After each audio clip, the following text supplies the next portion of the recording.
ఓం గం గణపతయే నమః. ఓం సుముఖశ్చేకదంతశ్చ కపిలో గజకన్నికః లంబోదరశ్చ వికటో విఘ్నరాజో గణాధిపః ధూమకేతుర్గణాధ్యక్షో ఫాలచంద్రో గజాననః వక్రతుండః శూర్పకర్ణో హేరంబస్కందపూర్వజः షోడశైతాని నామాని యప్పటే శృణుయాదపి విద్యారంభే వివాహే చ ప్రవేశే నిర్గమే తదా సంగ్రామే సర్వకార్యేషు విఘ్నస్వస్త్య న జాయతే. ఓం శ్రీ మహాగణాధిపతయే నమో నమః. హరి ఓం. ఫలాశపుష్పశంకాశం తారకాగ్రహమస్తకం రౌద్రం రౌద్రాత్మకం ఘోరం తం కేతుం ప్రణమామ్యహం. ఓం కం కేతవే నమః. ప్రేక్షకులందరికీ కూడా మరి ఇప్పుడు కాలమానంలో అంతరిక్షంలో మార్చి 30వ తేదీన ప్రారంభమైనటువంటి శని యొక్క రాశి మార్పు ద్వారా మే 14వ తారీఖున గురువు రాశి మారడం మిథున రాశిలోకి, ఆ తదుపరి మే 18వ తేదీన ఈ గ్రహాలన్నిటినీ కూడా తన యొక్క వశీకరణంలో ఉంచుకునేటటువంటి, తన యొక్క ఛాయలో ఉంచుకునేటటువంటి ఛాయాగ్రహాలు రెండు ఉన్నాయి మనకి. ఇవి గేమ్ ప్లేయర్స్. మొత్తం అంతరిక్షాన్ని అట్లాగే సూర్యుణ్ణి చంద్రుణ్ణి కూడా తమ యొక్క ఛాయలో కొన్ని క్షణాల పాటు ఉంచేసి మన యొక్క భూవాతావరణంలో అంతరిక్షంలో ఎన్నో ఆటలు ఆడేటటువంటి గేమ్ ప్లేయర్స్గా ఈ రాహుకేతువుల్ని అభివర్ణిస్తూ ఉంటారు. కాబట్టి అట్లాగే మే 18వ తేదీన రాహుగ్రహము కుంభరాశిలోకి తన యొక్క ప్రవేశాన్ని పూర్వాభాద్ర నక్షత్రంలో ప్రవేశించి స్టార్ జరుపుతుండగా, మరి ఆయనకి ఎదురుకుండా 180 డిగ్రీల దూరంలో ఈ యొక్క కేతువు అనేటటువంటి ఒక గ్రహము, మృత్యుగ్రహము మరి సింహరాశిలోకి సూర్యుడి యొక్క నక్షత్రమైనటువంటి ఉత్తర ఫల్గుని నక్షత్రంలో చార జరుపుతోంది. అంటే రాశి మార్పు జరుగుతోంది. కన్యా రాశిలోంచి సింహరాశిలోకి మార్పు జరుగుతోంది. దీనివలన అసలు కేతువు ఎవరు? కేతువు ఒక మృత్యుదేవత. అంటే బ్రహ్మగారు ఒకానొక సమయంలో తను ఒక మృత్యువు అనేటటువంటి ఒక ఆవిడికి సృష్టి చేశాడు. అయితే ఎందుకని చేశాడు ఆ మృత్యువు అనేటటువంటి ఆవిడంటే, మరి భూమి మీద ఎంతోమంది కర్మానుసారం పుడుతూ ఉంటారు. ఎన్నో జీవులు, అది మానవుడు కావచ్చు, జీవులు కావచ్చు. మరి పుడుతున్నప్పుడు ఈ జీవులు మళ్ళీ చనిపోతేనే కదా మళ్ళీ సృష్టి అనేది బిగినవుతూ ఉంటుంది. ఉన్నవాళ్ళు అలాగే ఉంటే కష్టం కదా.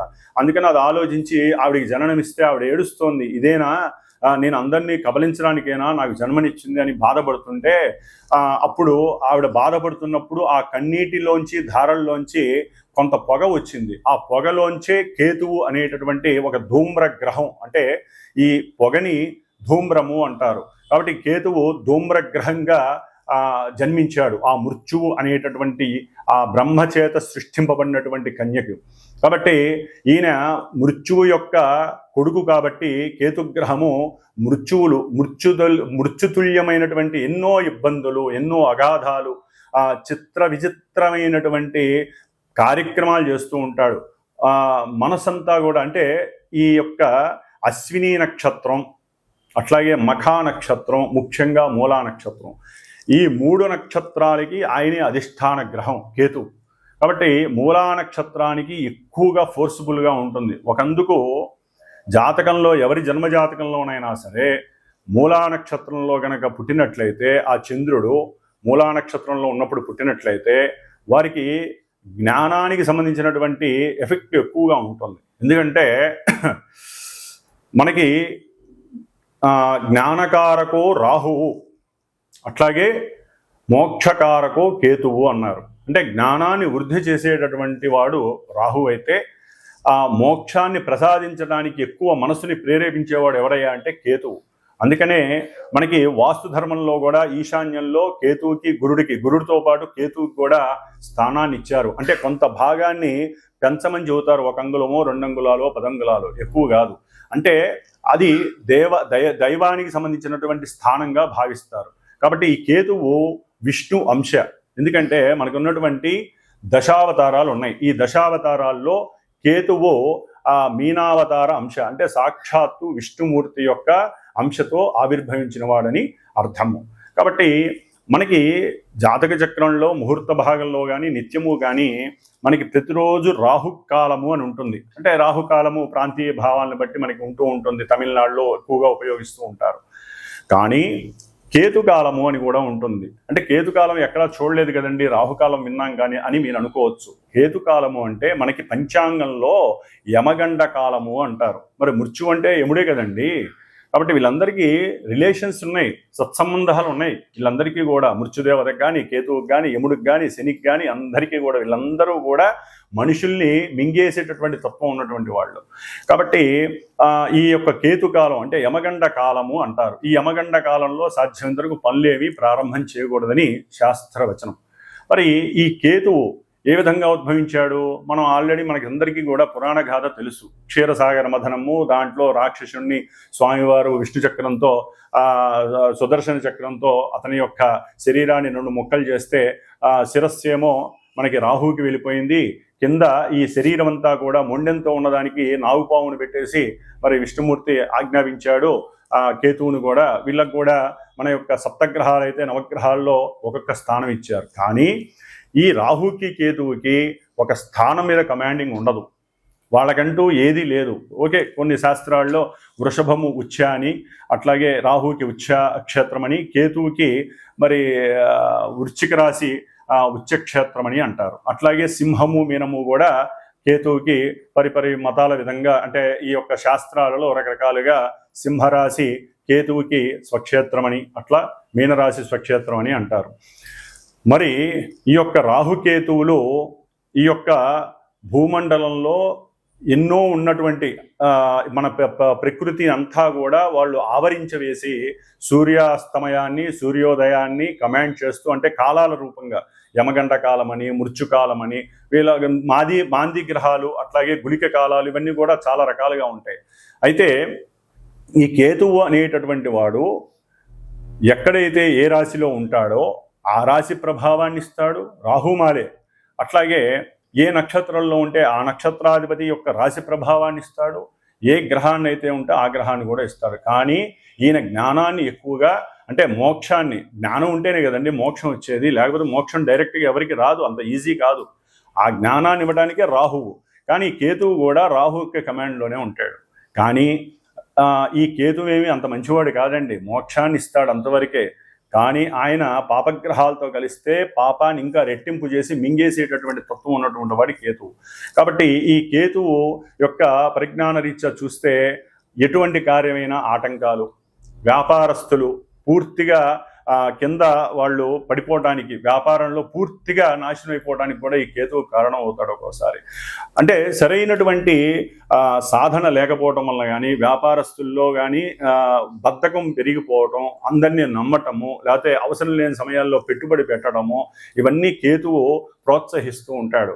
ఆల్రెడీ మొన్నటిదాకా అంటే మే 18 వరకు కూడా ఈ కేతు అనేటటువంటి గ్రహము కన్యారాశిలో ఉండటం ద్వారా మానవుల్లో చాలామందికి ఈ కేతు మహర్దశ కానీ, వారి జాతకరీత్యా కేతు మహర్దశ కానీ, అంతర్దశ కానీ ఇలా జరుగుతున్నప్పుడు, లేకపోతే అశ్విని మఖ మూల నక్షత్రాల్లో జాతకులకు కానివ్వండి, లేకపోతే కొన్ని రాశుల వారికి ఈయన ఉన్నటువంటి స్థానాలు గనక మృత్యుస్థానాలు లేకపోతే దుస్థానాలు అయినట్లయితే ఈయన ఈ యొక్క కన్యారాశికి సంబంధించిన కొన్ని అనారోగ్య స్థితులు కలుగజేసే ఉంటాయి. నర్వస్ మీద బాగా ప్రయోగం జరుగుతుంది.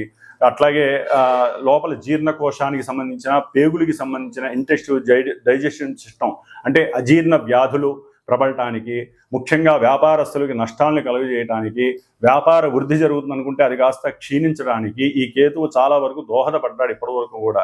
అంటే వినాశకారిగా కొన్నిటి ఉన్నాడు. కొంతమందికి లాభాన్ని కూడా ఇచ్చాడు అనుకోండి, అది వారి యొక్క జాతకరీత్యా ఉన్నటువంటి పరిస్థితులను రీత్యా. కాబట్టి పర్సనల్ జాతకంలో ఈ యొక్క రాహుకేతువులు ఆడే ఆట సామాన్యమైన ఆట కాదు. వీళ్ళు ప్లే బాయర్స్ అని కూడా అనొచ్చు. అంటే మొత్తం ప్లే చేసేస్తారు. వీళ్ళతో ఎవరు కలిసి ఉంటే వాళ్ళ యొక్క ఫలితాలు ఇచ్చేస్తారు. వీళ్ళకంటూ స్వతహాగా నేను ఇదే ధర్మాన్ని అనుసరించాలి అని ఉండదండి. వారు ఏ రాశిలో ఉంటే, ఏ గ్రహం వీళ్ళని చూస్తే, వీళ్ళు ఏ నక్షత్రంలో ఉంటే అట్లా. ఇప్పుడు మరి ఉత్తరా ఫల్గుని అంటే సూర్యుడి యొక్క నక్షత్రంలో మనకి జోడియాక్లో మేషం నుంచి 5వ స్థానం అయినటువంటి సూర్యుడి యొక్క రాశి ఏంటి? సింహరాశి. ఆ సింహరాశిలో కేతు వస్తున్నాడు అంటే అతనికి స్వక్షేత్రం, సాధ్యమైనంత వరకు అతను చెడు చెయ్యడు. కానీ కొన్ని రాశుల వారికి మాత్రం స్థానాల రీత్యా చెడు స్థానాలైతే ఘోరాతి ఘోరమైనటువంటి పరిస్థితుల్ని కేతువు కలుగు చేస్తాడు. మృత్యుతుల్యమైనటువంటి కారకత్వాన్ని ఇస్తాడు ఈయన. అందుకని ముఖ్యంగా హృద్రోగము, జఠర రోగము, జీర్ణాశయ లోపాలు, అట్లాగే లివర్కి సంబంధించిన ప్రాబ్లమ్స్, లేకపోతే శిరస్సుకి సంబంధించినవి, క్యాన్సర్స్, ఇంకా ఒక రకంగా చెప్పాలంటే అధికారులు వారు అనుకున్నటువంటి అనుకూలమైనటువంటి అధికారత్వాలు లేకపోవడం, లేకపోతే రాజకీయ నాయకుల్లో వారి వంశపారంపర్యంగా ఎంతోమందికి అనుకూలతలు కలగజేయటం సాధ్యమైనంత వరకు. ఎందుకంటే కుజవత్ కేతువు శనివత్ రాహువు అన్నారు. అంటే కుజవత్ కేతువు అంటే కుజుడిచ్చే ఫలితాలన్నీ కేతు ఇస్తాడు. కుజుడు ఏ విధమైనటువంటి దుర్మార్గపు పనులు చర్యలు ఇస్తాడో, ఎందుకంటే యుద్ధాలు కావచ్చు, శస్త్రచికిత్సలు కావచ్చు, ముఖ్యంగా కేతుగ్రహ ప్రభావం ఉన్నటువంటి వాళ్ళకి శస్త్రచికిత్సలు ఎక్కువగా జరిగే అవకాశాలు ఉంటాయి. అది ఏ భాగం అనేటటువంటిది శరీర జాతకం నుంచి తెలుస్తూ ఉంటుంది. కాబట్టి మరి కుజుడిచ్చేటటువంటి భయాందోళనలు కానీ, ప్రమాదాలు కానీ, మృత్యుతుల్యమైన ఏ విషయాలైనా సరే, ఈ యొక్క ముఖ్యంగా ల్యాండ్ లిటిగేషన్స్ కానివ్వండి, లేకపోతే అన్నదమ్ముల మధ్య గొడవలు కానివ్వండి, పోట్లాటలు, ఒక చోట సరైనటువంటి స్థిమితం లేకపోవటం, మానసిక విచిత్రమైనటువంటి కళాఖండాలు ఉంటాయి వీళ్ళల్లో. అట్లాగే జూలై 20 తర్వాత ఈయన మళ్ళీ పూర్వఫల్గుని నక్షత్రంలోకి వస్తున్నాడు, శుక్ర నక్షత్రం. ఇప్పుడు సూర్యుడిచ్చే ఫలితాలు ఇస్తే అప్పుడు శుక్రుడిచ్చే ఫలితాలు. చిత్రకళారంగంలో వాళ్ళకి కొంతమందికి అనుకూలతలు ఉంటాయి, కొంతమందికి దిగజారితనాలు ఉంటాయి. చాలా చాలా గోల్మాల్ సిస్టమ్స్ అనేవి కేతు ఇస్తాడు. చిత్రకళా పరిశ్రమ, లలిత కళలు ఉంటాయి మనకి. ఆ లలిత కళల్లో ఏదైతే ఉన్నాయో వాటన్నిటి మీద కేతు యొక్క ప్రభావం ఉంటుంది. సెన్సెక్స్, ముఖ్యంగా షేర్స్ అండ్ సెన్సెక్స్ దేశకాలమాన పరిస్థితుల్లో ఇవి చాలా ఎక్కువగా ఈయన యొక్క కేతు యొక్క ప్రభావం ఉంటుంది. అట్లాగే భార్యాభర్తల మధ్య అన్యోన్యతకు కూడా కేతువు యొక్క ప్రభావం ఉంటుంది. ముఖ్యంగా కేతువుకి సంతానానికి సంబంధం ఉంది. ఎందుకంటే కాలసర్ప దోషంలో కేతు యొక్క పాత్ర అచంచలమైనటువంటిది, అనిర్వచనమైనటువంటిది. కాబట్టి సంతానం లేనటువంటి వాళ్ళు ఎంతోమంది గణపతిని ఆరాధించుకోవాలి, సుబ్రహ్మణ్యేశ్వర స్వామిని ఆరాధించుకోవాలి. అన్నిటికన్నా ముఖ్యంగా కేతుగ్రహ ప్రభావం ఉన్నవాళ్ళు కేతు యొక్క జపాలని, దానాలని, ముఖ్యంగా హోమాలని చేయించుకోవాలి. గణపతికి సంబంధించిన గకార అష్టోత్తరం కావచ్చు, గరికతో కావచ్చు, దర్భతో కావచ్చు, హోమాలు చేయించాలి. సంతానపరంగా కానీ, విద్యాపరంగా కానీ, బుద్ధి పెరగినటువంటి వాళ్ళు కానివ్వండి, నర్వస్ సిస్టమ్ ఆపరేట్ కానటువంటి వాళ్ళు కానివ్వండి, పక్షవాతం వచ్చిన వాళ్ళు కానివ్వండి, ఒకటి కాదండి, విచిత్రంగా ఉంటాయి కేతు ఇచ్చేటటువంటి పరిస్థితులు. వీళ్ళందరూ కూడా గణపతిని ఎక్కువగా ఆరాధించండి.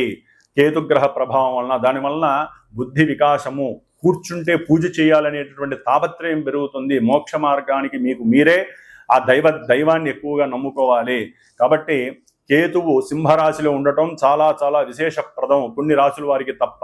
కాబట్టి ఈ 12 రాశుల్లో ఏ రాశుల వారికి కేతుగ్రహ ప్రభావం శుభంగా ఉంటుంది, కొంతమందికి ఇబ్బందిగా ఉంటుందో తెలుసుకుంటూ, మరి కేతువుకి సంబంధించినటువంటి మోక్షానికి కానివ్వండి, పూజలకు కానివ్వండి, ఏ పూజలు చేయాలి, ఏ ఆరాధనలు చేయాలో మరి మనం ఇప్పుడు తెలుసుకుందాం. ముఖ్యంగా ఓం కం కేతవే నమో నమః, ఓం గం గణపతయే నమః, ఓం కేతుగణ దేవతాయే నమః.